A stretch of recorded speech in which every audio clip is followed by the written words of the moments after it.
జై శ్రీరామ్. 2022 నుంచి 2025 జూన్ వరకు మొత్తం 17 ప్రెడిక్షన్స్ అనేవి ప్రూవెన్ అయ్యాయి. ఆ 17 ప్రెడిక్షన్స్ అనేవి కింద డిస్క్రిప్షన్లో లింక్స్ ఇవ్వడం జరుగుతోంది. 2026లో యోగి ఆదిత్యనాథ్ ఇండియన్ ప్రైమ్ మినిస్టర్గా అయ్యే అవకాశాలు ఎక్కువగా ఉన్నాయి.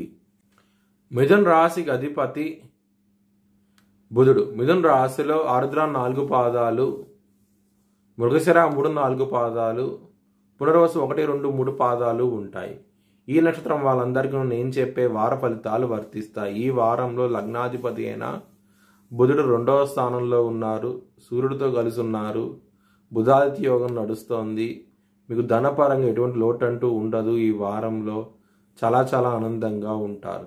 లగ్నంలో బుధుడు మరియు అలాగే శుక్రుడు ఉన్నారు కాబట్టి మీకు ధనపరంగా కీర్తి విషయ ప్రకారము చాలా బాగుంటుంది. చాలా ఆనందంగా ఉంటారు. సప్తమాధిపతి అయిన గురువు లగ్నంలో ఉండటం మూలంగా మ్యారేజ్ పరంగా చాలా బాగుంటుంది. మీకు రావాల్సిన ధనం కూడా రావడం జరుగుతుంది. చాలా ఆనందంగా ఉంటారు. కెరియర్ పరంగా మాత్రం ఇబ్బందులు ఉంటాయి. ఎందుకంటే దశమ స్థానంలో శని భగవాన్ ఉన్నారు.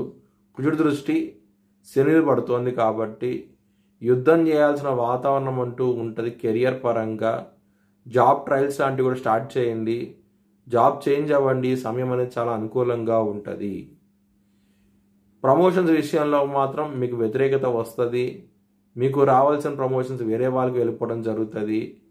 చాలా నిరుత్సాహానికి గురవుతారు. ఈ వారం అనేది కెరియర్ పరంగా మాత్రం ఖర్చు విపరీతంగా ఉంటుంది.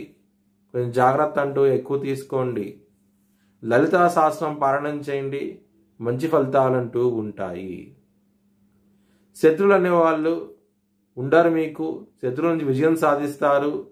చాలా ఆనందంగా ఉంటారు. ఈ వారం అనేది మాత్రం బిజినెస్ పరంగా పెట్టుబడి అనేది ఎక్కువ పెట్టండి. మంచి ఫలితాలంటూ ఉంటాయి. కోర్టు కేసు విషయాల్లో మాత్రం వ్యతిరేక తీర్పు వచ్చే అవకాశం ఎక్కువగా ఉన్నది. కొంచెం జాగ్రత్త ఎక్కువ తీసుకోండి. కాలభైరవ అష్టకాన్ని చదువుకోండి. చాలా ఆనందంగా ఉంటారు. ఎవరికైనా అప్పు ఇస్తే కానీ అది వచ్చే అవకాశాలు చాలా తక్కువగా ఉన్నాయి. కొంచెం జాగ్రత్తగా ఉండండి. ముఖ్యంగా కుటుంబ సభ్యులకి అప్పు ఇవ్వకండి. మీరు ఇబ్బంది పడే అవకాశం ఎక్కువగా ఉన్నది. మీ భవిష్యత్ వివరాల కోసమై హెచ్ఎల్ఎన్ జ్యోతిష్యాలయాన్ని సంప్రదించండి.